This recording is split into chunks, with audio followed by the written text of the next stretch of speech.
Казан сөйлей. Хәерле көн, хөрмәтле радио тыңлаучылар. 15 сәгать 10 минут. Сез Татарстан радиосының шимбә тапшыларын тыңлыйсыз. Әйләнә сәхнә, әйләнә дигән циклдан чираттагы тапшыруыбызны башлыйбыз. Язучы Фирдәүс Әхлия, күренекле сәхнә стасы. Татарстанның һәм РСФСРның халык артисты Ринат Таҗетдинның тормыш һәм иҗат юлын яктырткан «Ай тулган төндә» дигән документаль повесть язган иде. Бүген біз атаклы артистыбыз үзенең күркәм гомер бәйрәмен билгеләп үткән көннәрдә сезнең игътибарга әлеге әсәр нигезендә эшләнгән радиокомпозиция тәкъдим итәбез. Анда юбиляр үзе һәм аның сәхнәдәш дусты, танылган артистка Флора Хәмитова катнаша. Радиокомпозицияның режиссеры Әлфинур Хисами.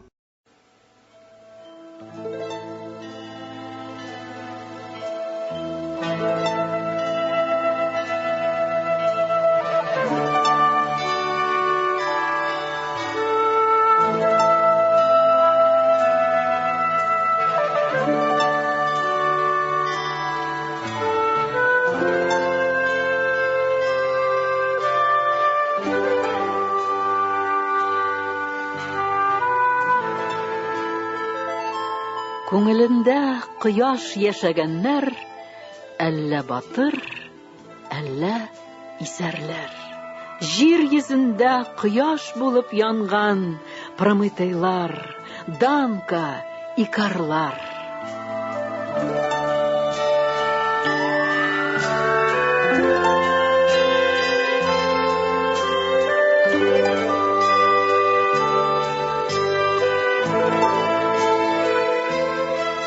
Ринатның йөрәге кинәт шәншешеп куйды. Юкса, сәхнәдә тирләп пешеп уйный тамам арганнан соң, сагынып, ашкынып туган авылына, туган йортына кайткач, нинди тәмле йокылар белән изрәп йокларга тиеш иде кебек бит ул. Әмма юк, нигәдер аны һич йокы алмады. Йомшак мендәр өстендә шактый вакыт аунап ятканнан соң, ниһаять, йокыга киткән иде шикелле. Тик шунда ук кинәт сискәнеп тагын уянды. Йокы аралаш ни булганын аңлап та бетермичә, яткан урынында торып ук утырды. Күзләрен ачып җибәрсә, бүлмә яп-якты. Ул тәрәзәгә күз салды. Анда күк йөзендә тулганай күзләрен тутырып, туп-туры аңа карап тора иде.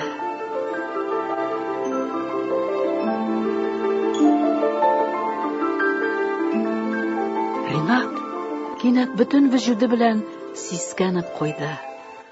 Ах, бу тулган айның шундый җанга мөлдерәтеп карап торулары бигрәк тә үзәкне өзә иде шул. Күтәрә аласыңмы, юкмы бу илаһи карашны?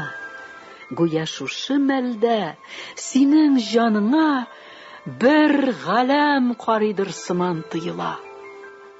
Ринат гомерендә дә булмаган тирән тетрәнүен бераз тыярга, басарга теләп, иңнәренә пиджагын салды да саф һавага булдырга чыкты һәм шаккатып тукталып калды.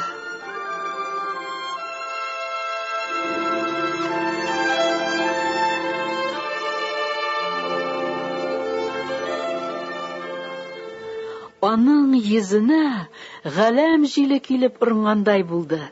Йөрәге тагын әрнуле дә, рәхәт тә бер кысылып куйды. Нинди төн соң бүгенә, нинди сихри төн, җиһан тулы ай нурлары, җиһан тулы йолдыз. Күкрәгеңне тутырып сулаганда, йөрәгеңә салкынча авыл һавасы белән бергә шушы илаһи нур да агылып керәдер сыман.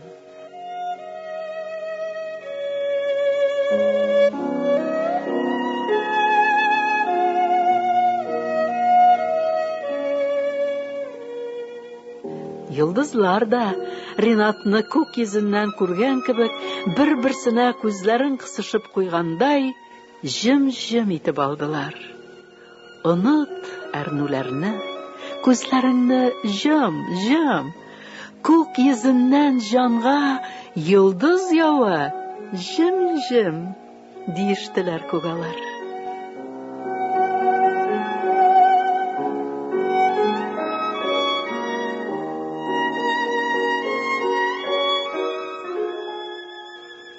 Кинәт, булдыр басмасында басып торган Ринатның аяк очларына кагылып ук диярлек, ялт итеп, нидер әллә йөгереп, әллә очып үткәндәй булды. Һәм шуннан соң әллә бер җанвар, әллә бер җен дигәндәй, читән артына кереп пысты. Ай, нинди сәер күләгә булды соң бу, билләһи. Юк. Мин җанвар да, җен дә, хәтта шәүлә дә түгел.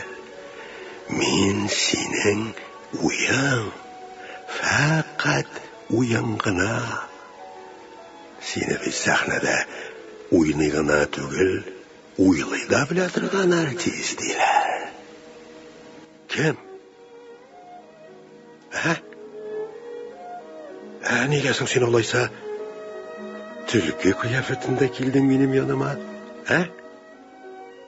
Чөнки мин Фигерейданың Изоп исемле әсәрендәге Изоп телгә алган, үз мәсәлендә сөйләгән төлке сүрәтен алдым.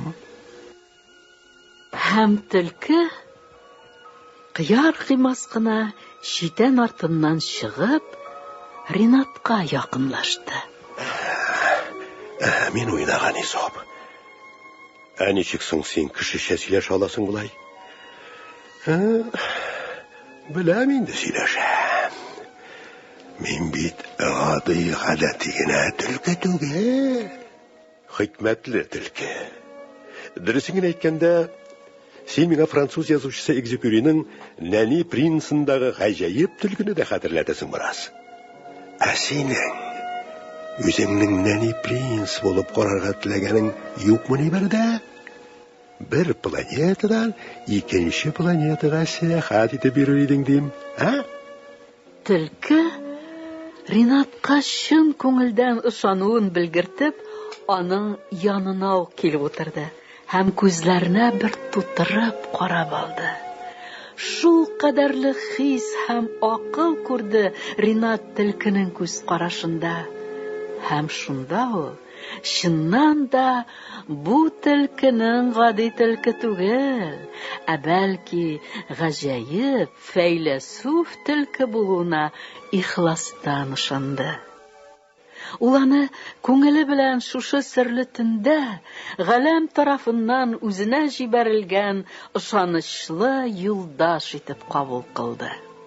Ринат болдырдан төшеп капкага таба юнәлде. Төлкенең дә бер адымда артка калмыйча үзенә ияреп килүен күз чите белән генә күзәтте. Алар шулай икәүләп авыл урамына чыктылар. Чүпрәле районындагы кече Чынлы авылы урамына. Тулган да аларны яратып узата баргандай, юлларына мул итеп яктылык сирпеде.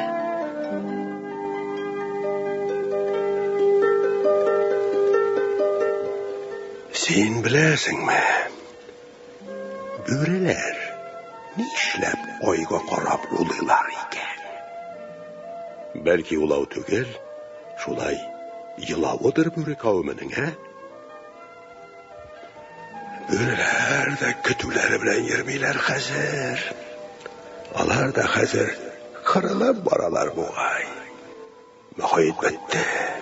Яшәү мөхите. Аңладым. Бүреләрнең улаулары ул елау да, җырлау да түгел. Айга табынулары. Җыйнаулашып, дуга кылулар икән. Дөрес. Ай бит ул Тәңре йөрәге. Димәк, бүреләр Тәңрегә табыналар булып чыга, шулаймы? Җиһанның калбенә. Син әйткән шулайдыр инде.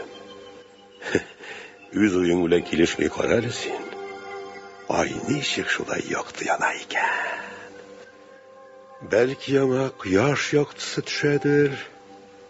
Ай кояш яктысын чагылдыра гынадыр, Ягъни ай кояшның шәүләсе генәдер димәкче буласыңмы? Алай дисең. Ай эчтән балкып яна ичү. Кеше йөрәге сыман. Алар шулай шәүләп, Ринат, Төлке һәм Ай бергә-бергә түбән очка таба төшеп киттеләр. Зур иде аларның авыллары, матур иде. Бизәкләп уеп ясалган, төрле төсләргә буялган шелтәрле тәрәзә йөзлекләре, капка кыймалары ай яктысында әнә ничек балкып, янып торалар. Элегрәк аларның авылында 4 колхоз һәм 4 рәис булган дип сөйлиләр кеше чынлы аксакаллары. Һәм чыннан да, Ринат үзе дә кайвакыт аргы якта яшәүчеләрне белеп тә бетерми иде. Хәзер дә аның янына Казанга театр карарга килүчеләрнең кайберләрен күреп белми. Әмма кеше чынлыдан диюләре була, аның йорт ишекләре төбенә хәтле үк кайрылып ачыла да, кунакларны түргә үткәрә.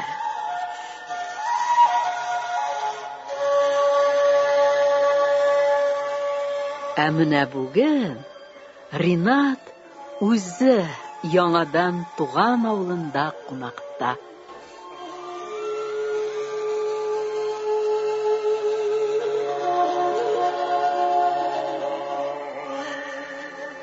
Без синең белән булай кая барабыз соң инде, төнгә каршы?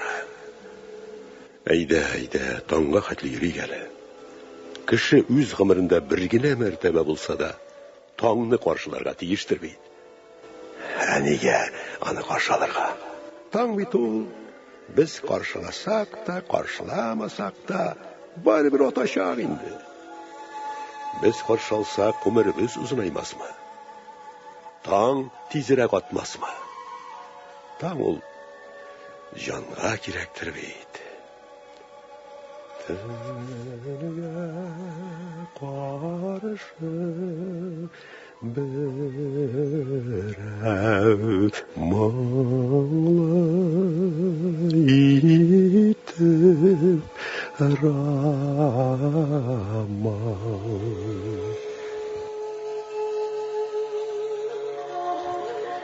Җыр Ринатның уена үрелеп барды сыман. Көннәренә, төннәренә газиз халкының моңнары гомере буе үрелеп барган сыман.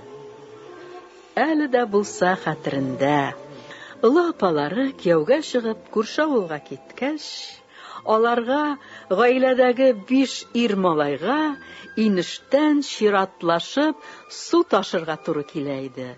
Су юлы шактый озын, кайта-кайта зур чиләкләр тагы да авырая төшә.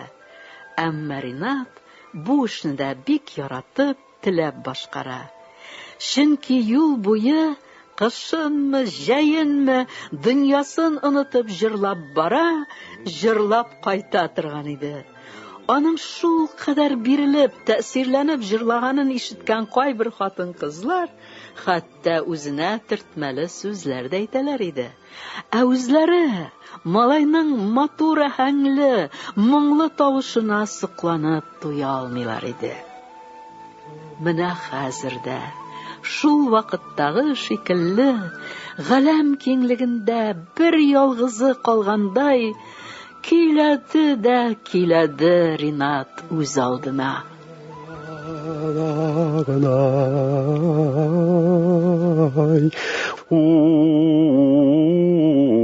Урман караңгы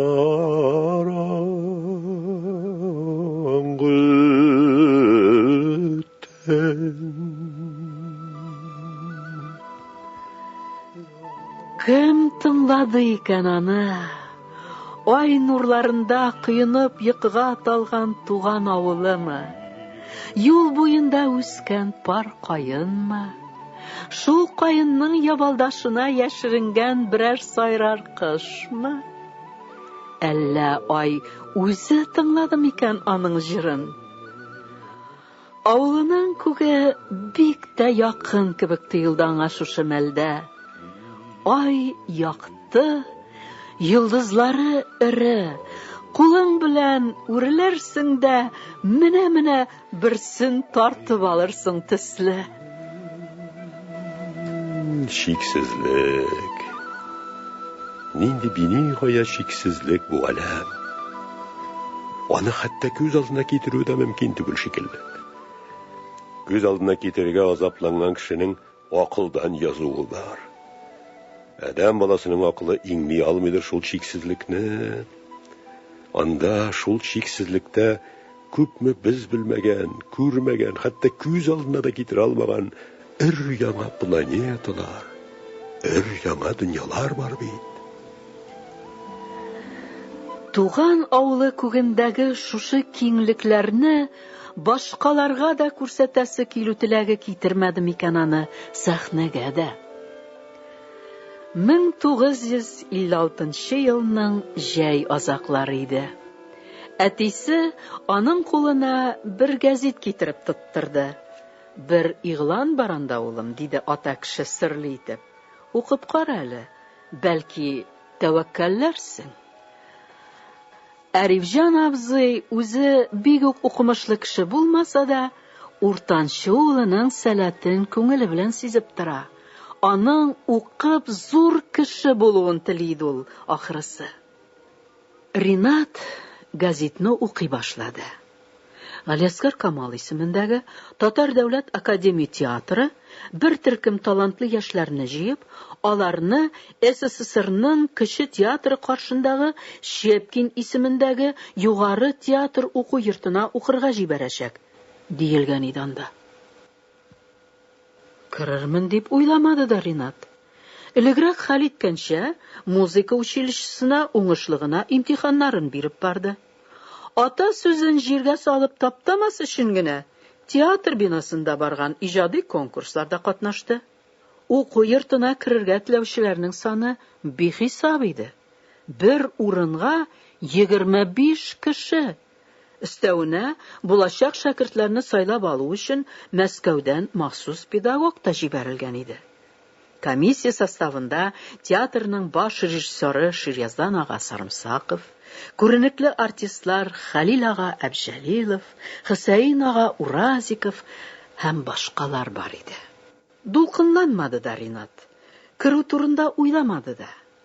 Ул бөтен игътибарын алдан өйрәнеп килгән шигырь, мәсәл һәм проза өзекләренә, анда тудырылган образларга, идея эштәлегенә юнәлтте. Балаларча чын күңелдән бирелеп сөйләде.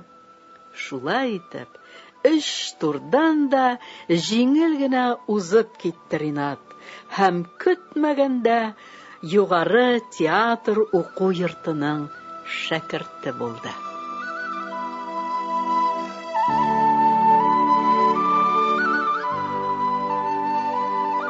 Бу сөйеш кирәк гамерле итәргә.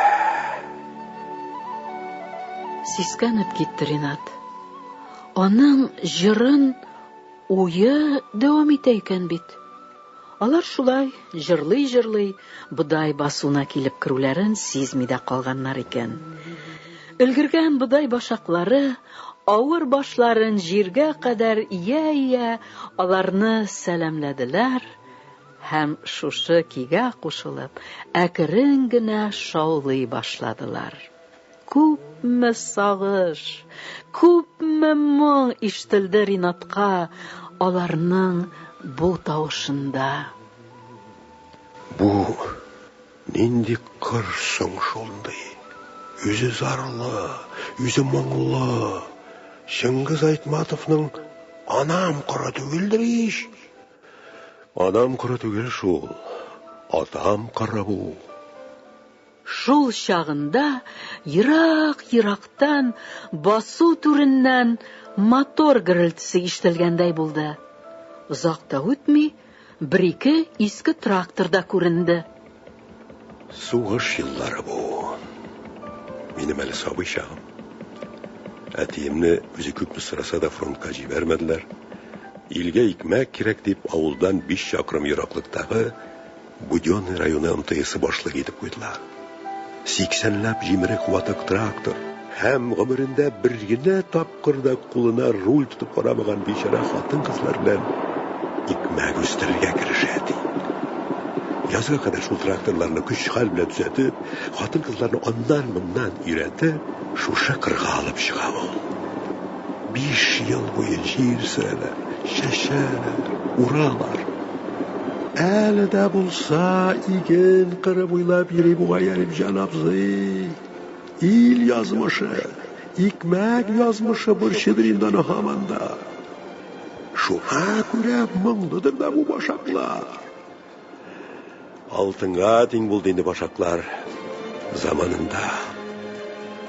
Сугыш елларында тинең ни бары 1-2 мәртәбә генә өйгә кайтып кергәнне хәтерлим мин. Яман үзгәргән, ябыккан, йөзләре каралып беткән иде аның. Ләкин кесә төбенә ялгыш кына булса да, бер бөртек бодай да салып кайтканы булмады ул чакта. Без 6 баласы идә ашка тилмереп утырсак та, башкаларның авызыннан изеп, безгә икмәк каптырмады ул. Намысы кушмагандыр инде мәгәен. Менә хәзер булсын иде ул шундый намуслы кешеләр. Алар кырны кичтеләр дә, ай нурларында җәйрәп яткан Шыңлы елгасының текә ярына чыгып бастылар. Каядыр. Менә шушы тирәдә минем бала чагым учагы булырга тиеш иде. Нәкъ шушында, нәкъ менә. Менә шушы урында учак яга идек без. Авылдан җыерсып килгән бер төркем малай шулай. Елгада балык тотып, балык шулпасы пешерә идек. Шулай итеп бер телем икмәк күрергә тилмереп яшәгән авыр сугыш елларында бераз гына булса да аш тамакларыбызны туйдыра идек. Сиңа ул чагында ни бары 4-5 яшь генә булгандыр әле. Менә, таптым бит, эзли торгач. Тырышкан табар, ташка кадак кагар. Көл. Бары тик бер уч көлгедә.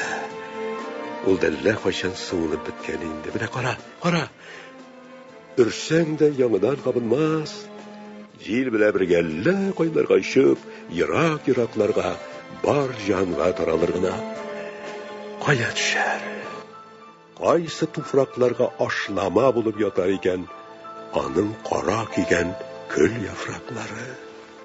Ринатның йөрәген тагын нидер сызлатып алды. Аның үткәненнән, чынлы бала чагыннан бары шушы җансыз көл тузаны гына калды микән ни соң? Еллардан, гомерләрдән генә түгел, хәтта дәврләрдән, ил кыйтгалардан да кай вакытта көл дә калмый әле, дип телгә килде кинәт уч төбендәге көл. Бер бөртек көл дә. Ринат күзләрен зур ачып, шаккатып аңа карады. Менә сиңа нәни генә көл тузаны, гүяки сыры бер гөл, аның күз алдында үсә дә башлады түгелме? Әмма ул бераз сәеррәк, бөкеррәк гөлгә охшаган кебек. Менә ул гөл Ринатның уч төбендә ипсез генә хәрәкәт ясады да, бер килбәтсез, шыксыз гәүдәле адәмгә әверелде.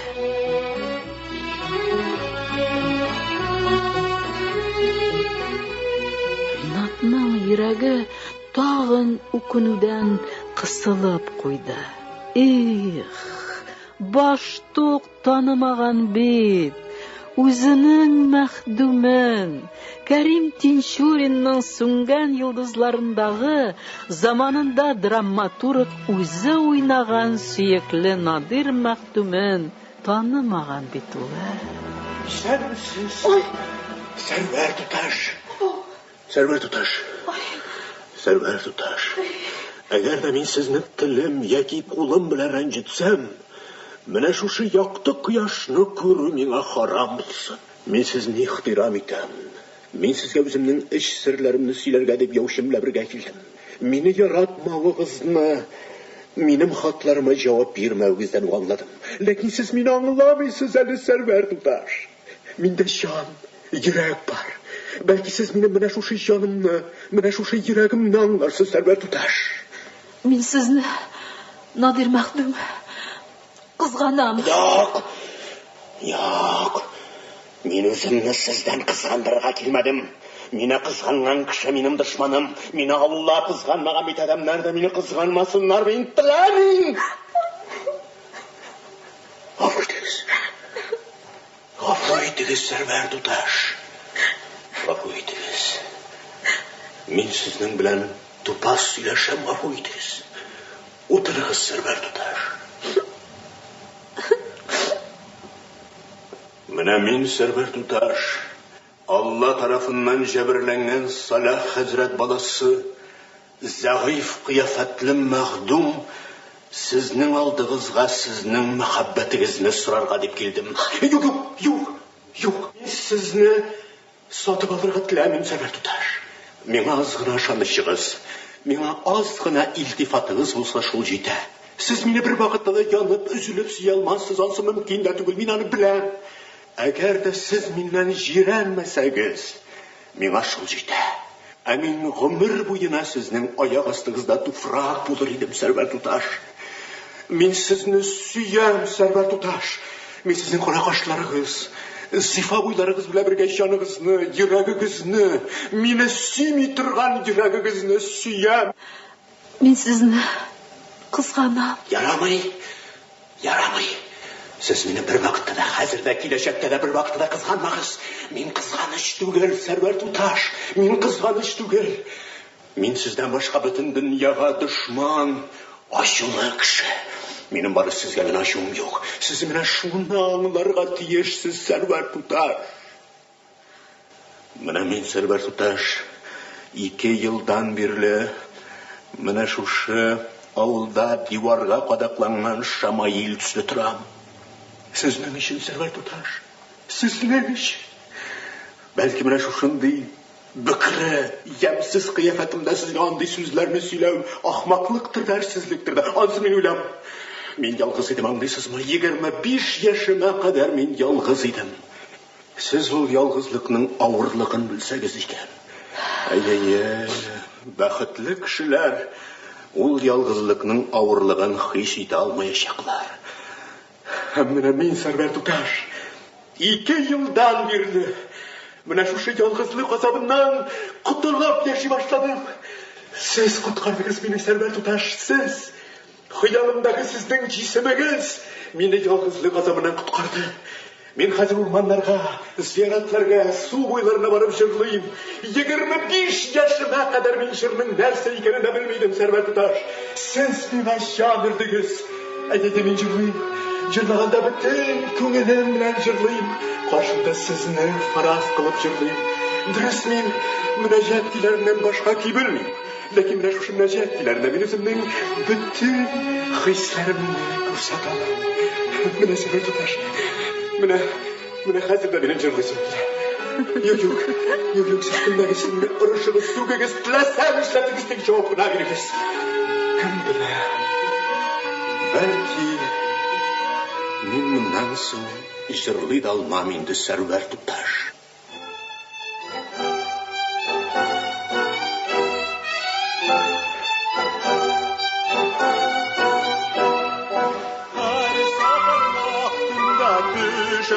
Һәр Сәхәр вақтында дышында күрәм, мин сезне сәрвәрҗан сөям, мин сезне сәрвәрҗан сөям. Сәрвәрем янамақ, аман, аман, сәрвәрем янамақ, аман, аман, мин сезне сәрвәрҗан сөям, мин сезне сәрвәрҗан сөям. Мәхдүм!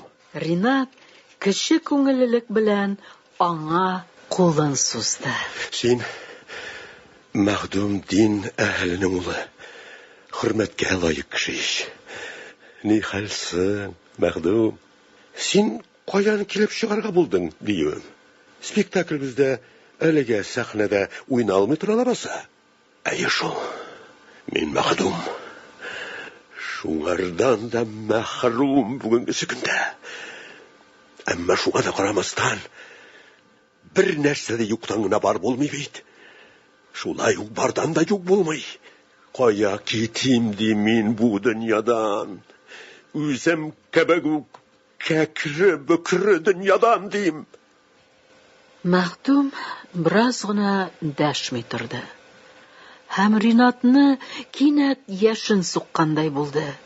Ә бит чыннан да аның уч төбендәге кәрлә мәхдүмдә кыек көзгедә чагылгандай ямсыз дөнья сурәте чагыла иде күк. Димәк, дөньяның бит аның сурәтләре бик күп. Мин шул сурәтләрнең барыберсе генә иң ямсызыдыр мөгаен. Юк, син ямсыз түгел. Минем өчен синнән дә матур кеше юк бу дөньяда. Чөнки синең күңелең саф, намусың пак, алай гына да түгел. Син бит әле шушы кәкре-бөкре дөньяда яшәүче, интегеп яшәүче гүзәл затны, сәрвәрне дә коткарасың килә. Әмма ни аяныч, үзең дә ахыр чиктә һәлак буласың. Сәрвәр! Ул үлгән. Ахыр чиктә минем соңгы өметем дә югалды. Күршенгәем. Кем белә мин урманнарга йөрермен? Кем миңа кас канатын җырлар? Юк, елап булмый. Ömrümдә беренче тапкыр күңелем тулып йөрәгем кысылды. Юк булмый. Җылап булмый. Бәхил бул минем бердән-бер өметем. Бәхил бул минем дөньядагы куанычым. Ходай минем актык йылдызымны сүндерде. Сукырның актык таягын сындырды. Мин инде хәзер үземә ни эшләргә кирәклеген беләм. Моның өчен мине берәү дә гаеплый алмас. Мин үземә үзем хуҗа.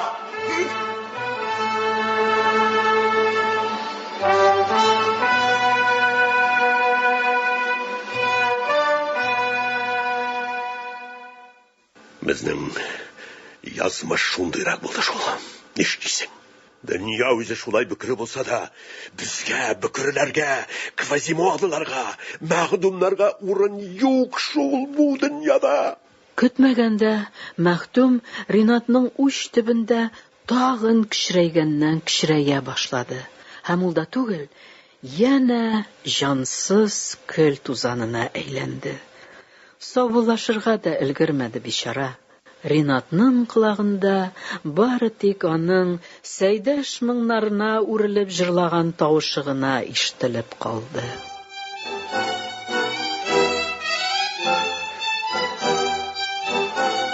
Төлке кинәт колакларын торгызды. Тыңла әле. Ишетәсеңме? Нидер җаңлый. Ринат төлке ымлаган якка карады. Һәм аның өстенә кемдер бер кисмәк бызлы су ыргандай булды.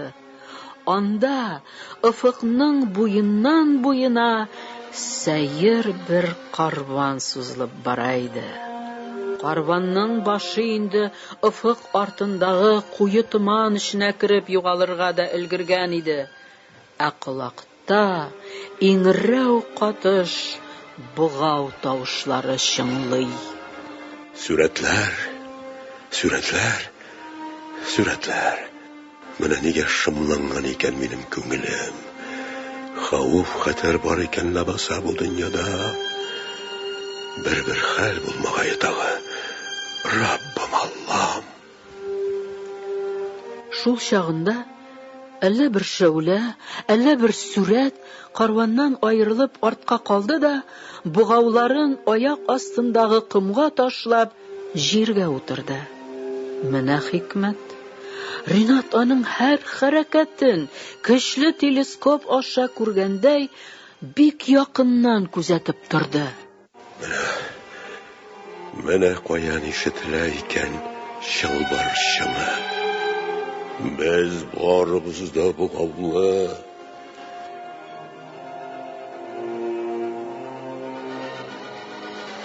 Һәм шунда Ринат исе китеп, ул кешедә Эзопны танып алды.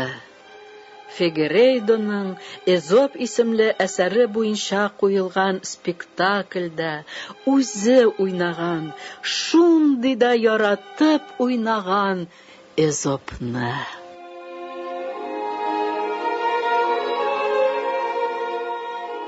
Әфәндебезгә мин хәзинәләр эзләп табу өчен, кызыклы мәсьәләләр сөйләү, аны авыр хәлләрдән коткару өчен кирәкле кеше. Мондый байлыктан кем генә баш тартыр икән? Мин гарип. Мине хатын-кызларның яратуы мөмкин түгел. Хуҗаларга куркыр урын юк. Мин кача да алмыйм, чөнки мин бик билгеле кеше. Ләкин шулай да мин азатлык турында хыялланам.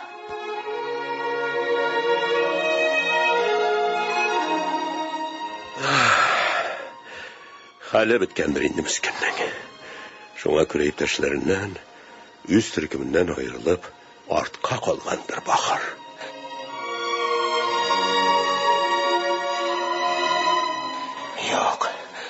Юк, Клея. Минем өчен тагын да яманрак булыр. Сине кире кагып учалам мин аңардан.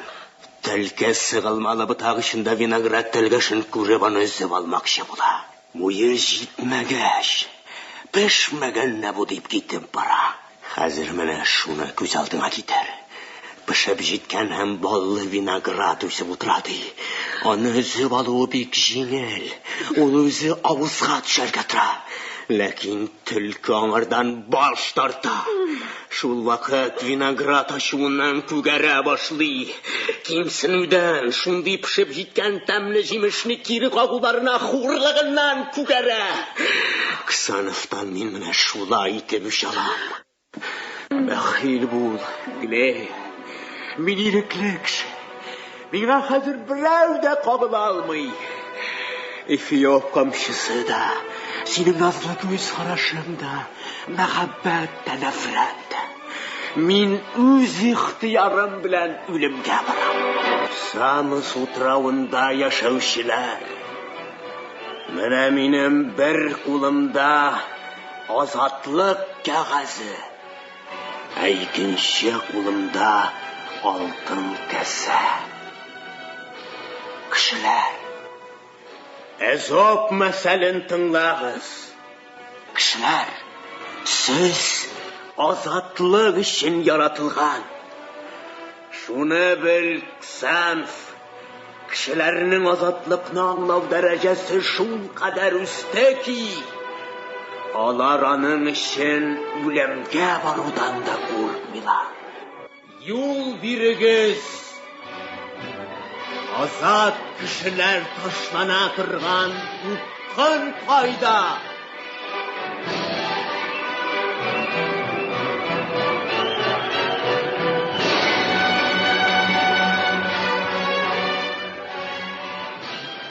Безнең җаннарыбыз бугаулы. Минеке дә, Кылгалинеке дә, Мусаныкы да, Прометейнеке дә.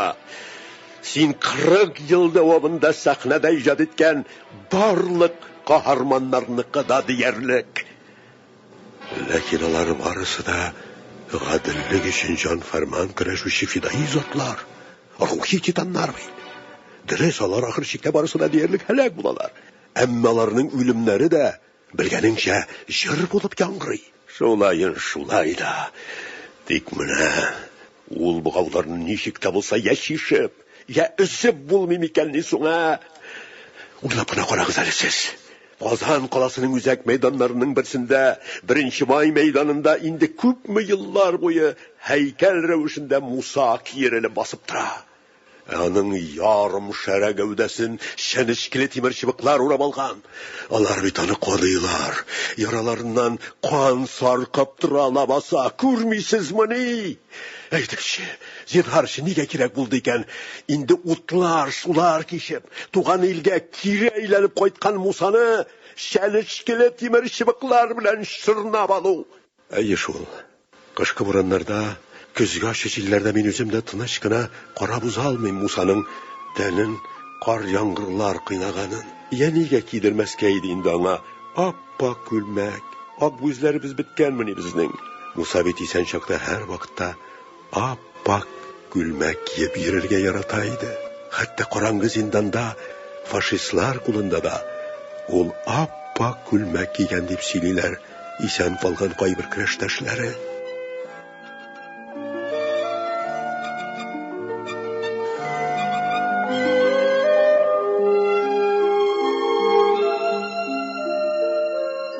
Шунда Ринат үзен мәйдан уртасында киерелеп басып торучы Муса, тере Муса дип хис итте.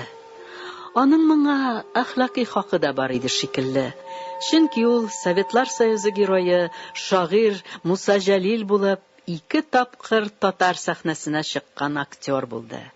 Беренчесе Нәхи Сәмбәтнең Муса исемле әсәре буенча куелган спектакльдә Фуат Халитовтан соң, икенчесе Туфан Миңнуллинның моңлы бер җырында.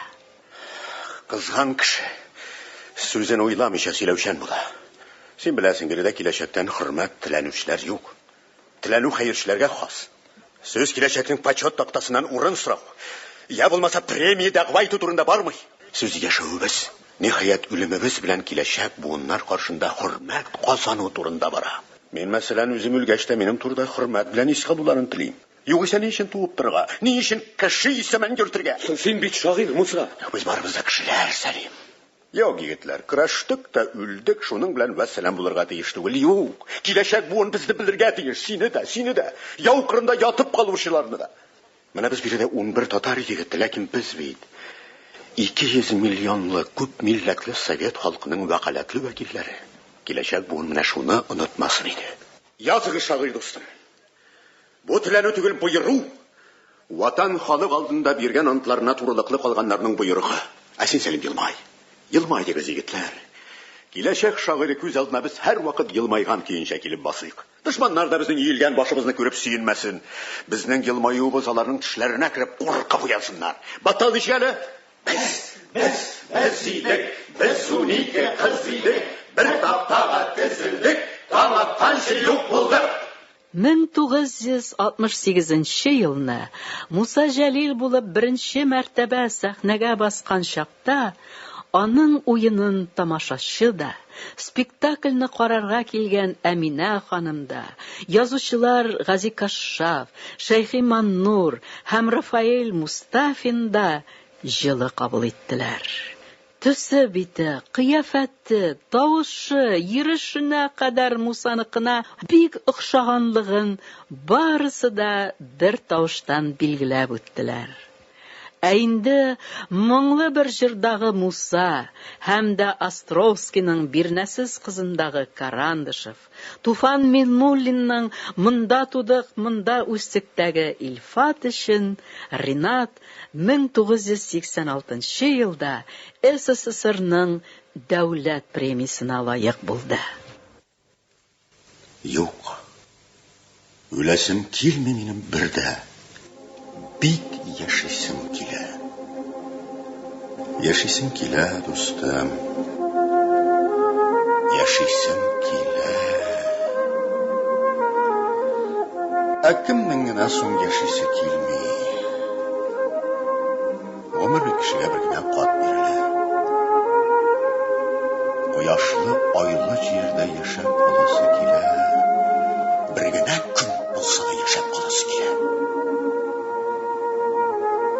мәсәхәт булса да иделгә карап торасың. Зәңгәр сонда битемне юасың. Аманда ятып аңлыйсың килә. Ун гына минут булса да каләмдәш дусларым арасында утырасың. Аларның тавышларын ишетәсем килә. Баргаллейс уйла. Акрын атлап килүче бер сылудан исемең ничек? Шибәрем дип сорыйсың килә, яшисем килә, достым. Яшисем килә.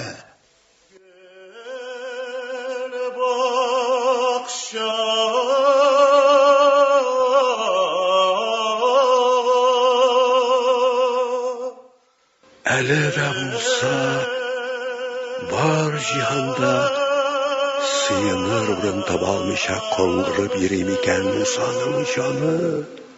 Кабере дә юк ичмаса, җир йөзендә.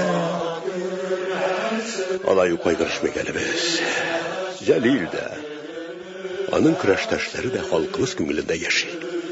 Аларның җаны халкыбыз җанында, рухлары халкыбыз рухында. Фашист зинданында җырлаган җырлары әле бүген дә узганнардан киләчәккә яңгырый сыман. Аларның какшамас рухы мәңгелек.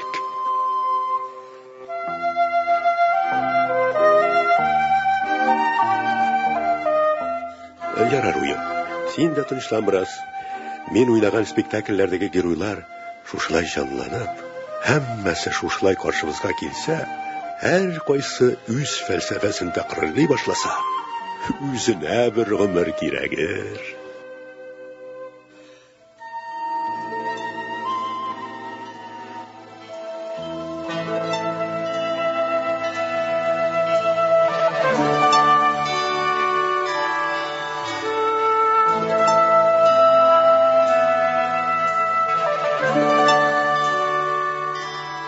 Карап театрның тыгыз җилкәннәренә капылт кына җил тулды.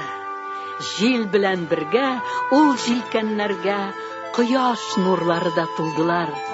Һәм ул гаҗәеп карап, үзенең гаҗәеп актерларын да, үлемсез герой каһарманнарын да тормыш диңгезендә дулкынландырып, таңга таба юл алды.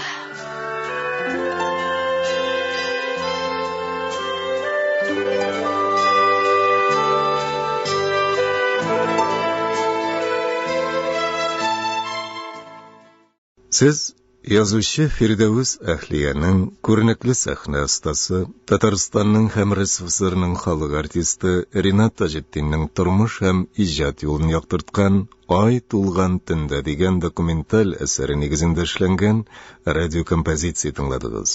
Анда Ринат Таҗетдин үзе һәм аның сәхнәдәш дусты, танылган артистка Флора Хәмитова катнашты.